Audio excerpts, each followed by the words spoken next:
Well, those two were great series.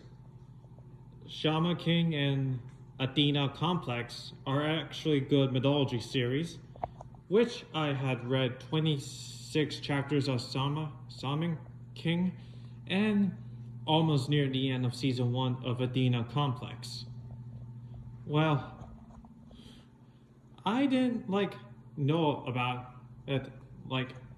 I heard about Shaman King, but I read 26 chapters and I actually enjoyed it, especially since it has statues and spirits and mythology references, including supernatural and paranormal, like ghosts, spirits, and demons. And I heard about the power system, and it's actually kind of interesting, like literally interesting. And Athena Complex, I thought it was just gonna be like Athena's story in Greek mythology, like from the Greek myths, how she was born and how she became known as the goddess of warfare and wisdom.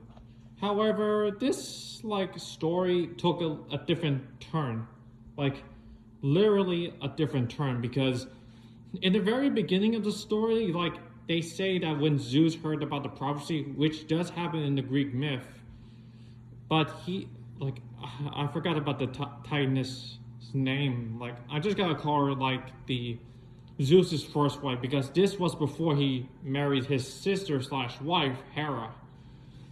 Well, in the Greek myth, Zeus heard about the prophecy that his child, either a boy, either a son, will end up overthrowing him, just like what he did to his father Cronus.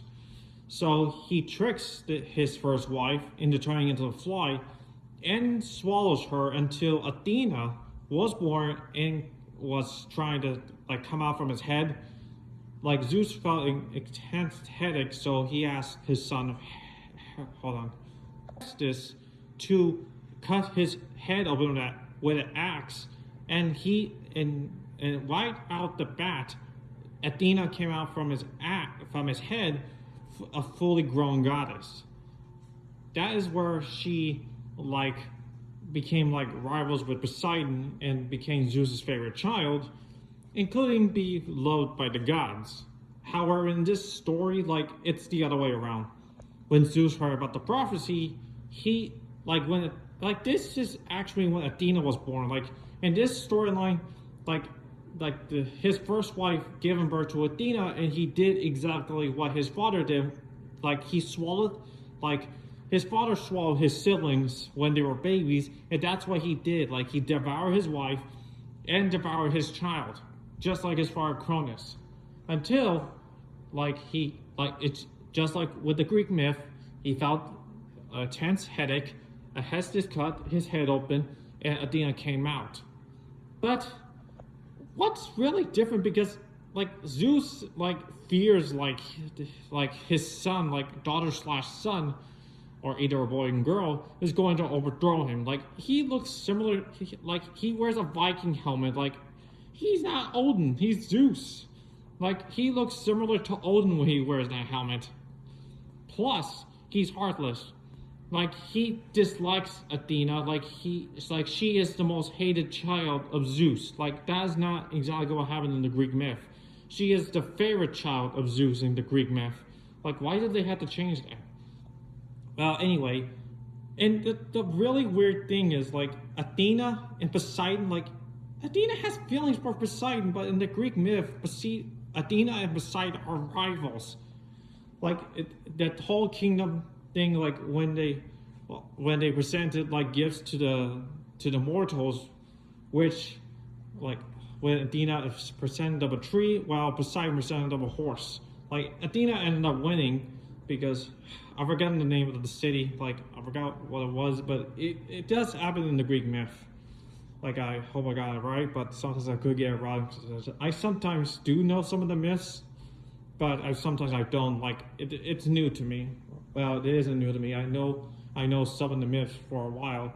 I love world mythology, so I listen to the goddesses, and I listen to the myths. I listen all the myths, but except for some I didn't hear. I need to listen to Catholic mythology. I'm trying to get to that, but anyway, So Zeus is like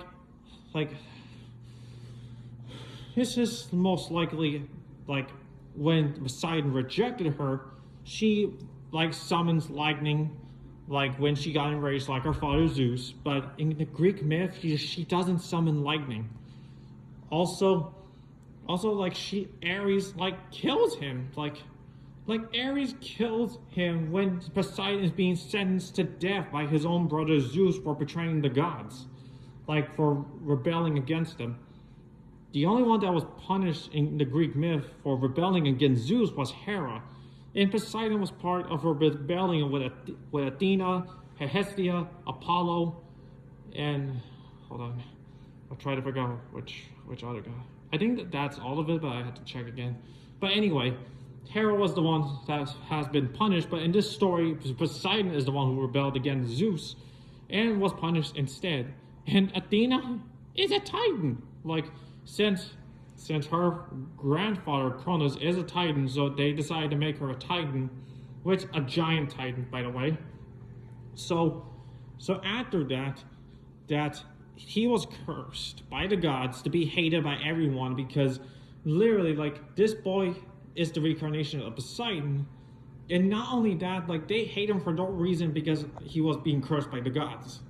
And let's not forget that Aphrodite, like, kid you not, that since like this is a reincarnation love story, well, Athena sets his revenge on Poseidon with the help of her owl and Nyx, the Greek gods of victory, which is connected to Athena, actual Greek myth. I think she is, but I had to check. But anyway, so let's see. All right. So Apollo actually shows up. Like Apollo shows up. Like there's so many events from the Greek myths. Like there was Athena and Poseidon's like trial, or not trial, but a competition. Well, it's something that involves a city, like I said before. Then there was her and Poseidon clashing, like in the Greek myth.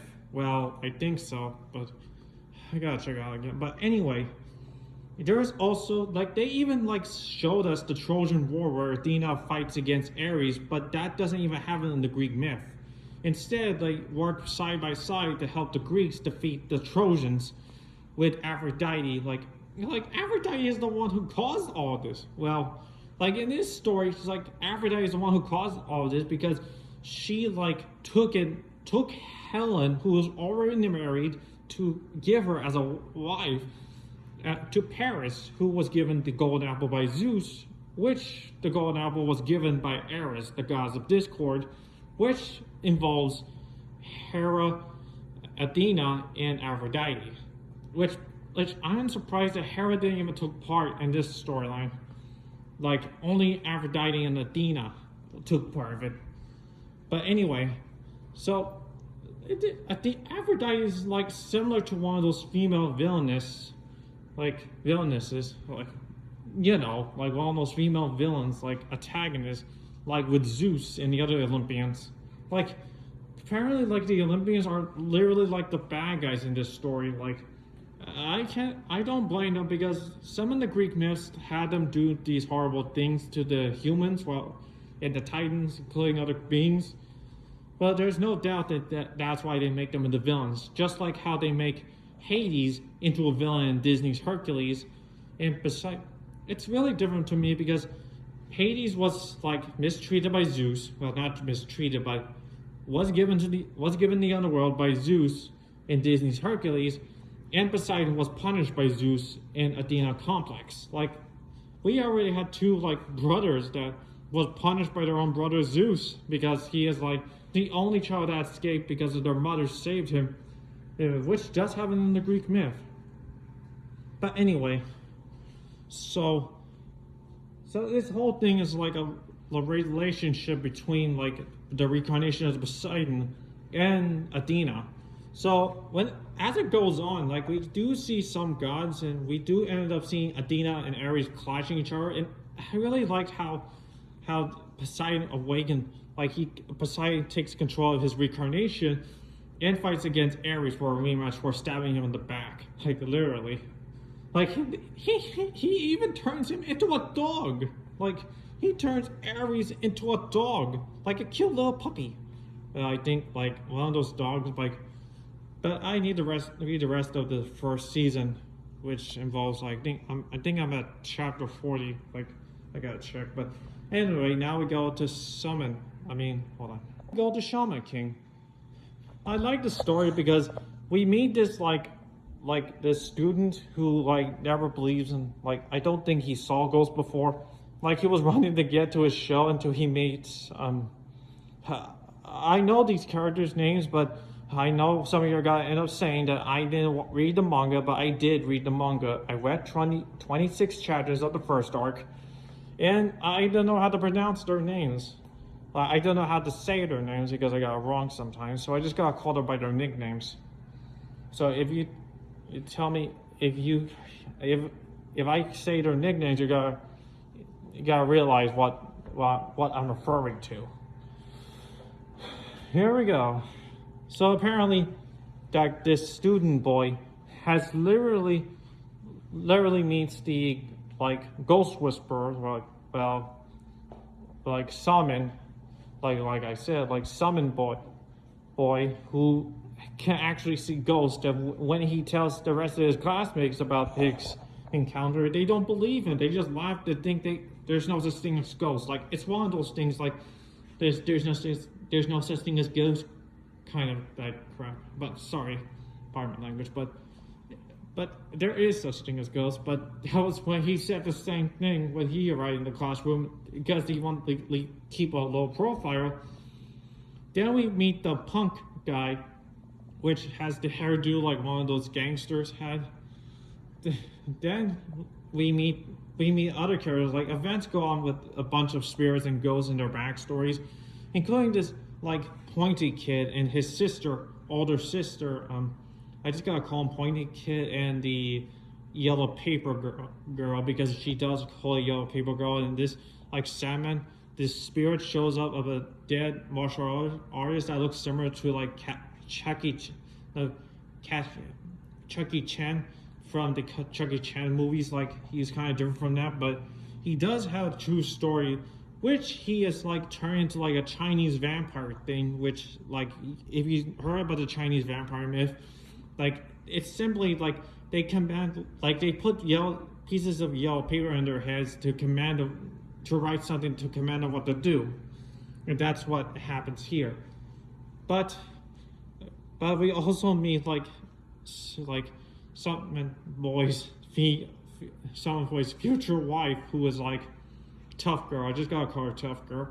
Like she is known, like she is one of those girls who could literally beat up someone or literally outsmart them. Like she's one of those serious girls. Like I remember some of the girls from manga. Like I need to recall them, but I can recall some of them being tough. But they are tough. Women are tough. But anyway, the story goes on like there is this thing of a tournament where Shaman compete against each other in order to become the Shaman King. Hold on. The Shamans had to compete against each other in a tournament in order to become the Shaman King. Like it's basically like this whole like it reminds me of Satch Bell, where these demons have to fight each other until one of them is the only one surviving to become the next Demon King. I really like that because like Shonen Jump and Shonen Sunday like have their own differences between like Satch Bell has determined of whoever survives and to be the only one standing will be the next Demon King. Well, this one does the same thing, but there's a lot of groups and antagonists in this story. Like literally, like I finished the first arc, so I'm going to continue reading the other arcs. But I also read Ghost River Mikami. Like I continue reading this Ghost River Mikami. Like I really like how let's get to the point. So we meet this witch girl who has her own restaurant, which she can like go to other worlds. Like Mikami gets jealous and she sees her as a rival and she had even plotted to assassinate her with Tom like literally doing the job. Then we get to the Christmas part where Tiger Guy and the Demon Boy actually ended up getting love interest by like Ghost Girl's two friends, like I said, like I think I said it before, when she ended up meeting two friends when she became human but still had the ability of a ghost. But anyway, when they came out from the cake, it turns out they were fighting on top of the cake. But, well, fighting against evil snowman and evil Santa Claus, that reminds me of the Silent Night. But they did come out of it. And one of them says it's payback time of using a knife to cut a piece of cake. And let's not, I also forgot that Tiger Boy, I think it was Demon Boy. Like Demon Boy feeds like Peter like a piece of garlic, and he started choking on it. Like it's kind of like hilarious, but anyway. So we continue on. Like I remember, and there was like a gang thing between like the little Oni boy and later on a rematch with his older Oni sister. In the end, their older Oni brothers show up in the end of that chapter, and I also like remember reading a very interesting part because like the seven lucky gods are one of my favorite mythology characters. Like I really like how they pronounce each seven lucky god because they like present them like what they are in the Japanese myth. Like I really like how they like present them in a way of how they are described in the Japanese mythology. Like they're like the 17th, they're like the 7 Santa Clauses, but they're like the 7 lucky gods because it's New Year's. It was a New Year's chapter, and Mikami literally like goes in and ends up like trying to like find one by one. And she was able to get them with the help of Tom, of course, who ended up like just like his perverted self. He dreams on Mikami like without clothes, and Mikami like punches, like kicks him. Like how is she able to do that? Well, it's really interesting. Like we could get to see the Lucky Gods ship, but they were separated because they had their own like duties to attend to, like literally. And what's funny about it, because I forgot, I know some of the name. Hold on. For Kurochu, Joroji, Hode, Ebisu, Bijamonten. Speaking of Bijamonten, Mikami shows him a picture of like the dragon gods naked, like without clothes, like showing her blanket covering, but only showing her back, like Bijamonten. I mean, Bijamonen had literally like obeyed Mikami's orders in order to have the picture of the dragon goddess. Like, does he ever like know that she is an actual dragon when they like if somebody touches her like scales on the back, she turns into her real form of a dragon. Lastly, they go to find Bang Xiantian, who actually looks similar to Mikami when she sticks her personality when she gets jealous. Like it does mention that she does get jealous in Japanese mythology, but she refuses to go with them. But they start like not bragging, but saying about how the gods were worshipped, and she immediately changed her mind. Like she even called Tom a moron for being lustful. Like I don't blame her. Like Tom like even like demands that they find her because she is the last of the 7 lucky gods, and she like even like stares at him like, what is he doing? Like when he like says how he loves her, like because he is perverted when it comes to women, like, and he still tries to get laid with Mikami. But anyway, then we go to the tragedy of Valentine's Day where Tom and this, like, I'm going to call him Sumo because Sumo is a good name because he does go like a G-Man, like he does work for an organization called the G-Men that is opposite to the Ghost Sweepers. But anyway, so they both eat this chocolate that was made by the witch girl, which the cat added something to make women around to beat them up, like literally beat them up, and that almost got to a breaking point until the ghost girl said they smelled bad, and they realized the chocolate made them smell that bad, that made the girls want to beat them up. So they ended up like wearing these like suits that they wear these suits where these people like carry toxins. And they ended up telling the witch girl, including the others, what happened, and they had to eat the chocolate. And there's another chapter of Tom like dealing with these like cursed dolls, and that does happen in Japanese folklore, because like there was this doll that grows hair, like, but there's like two of them, like both male and female, and he ends up having his whole head cut off because they cut off his hair to get more hair, like. And now I'm at the part where the king, now they have to save the king from being assassinated. So I'm planning to read that one next. But what my thoughts are, like, they're really interesting, because the thing that most likely, like I heard that the Shaman King, like the Shaman King did get a reboot, but not many people like the designs because the original designs from the manga were cut out and replaced with regular ones that look similar to the modern day era, like with Hell Teacher New Way. And I believe Ghost Rider Mikami might end up getting a modern day era remake that focuses on the modern day era, which could make sense, because since Hell Teacher New Way doesn't I guess the creators don't want to like show all the like poop jokes and edgy jokes, including like inappropriate jokes, including like the death scenes. Well, not death scenes, but including that guy with the D, like they call him D, like the villain called D. That it's one of those Japanese legends that makes you pick out a red card or blue card. It's like that, but I guess they didn't want to show it because it was like too dark. Like, so they decided to cut him out from the anime. But I think they might use him in season 2. But anyway, so the 35th anniversary of Ghost Rider Mikami is coming out in 2026.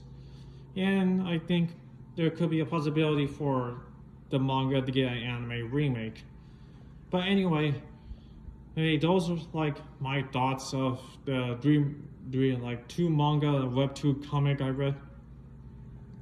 So tell me what your thoughts are. Make sure to like and subscribe to my channel. Don't forget to ring the bell to get notified for new videos. And now I'll see you on the next video. This is Iron Angel.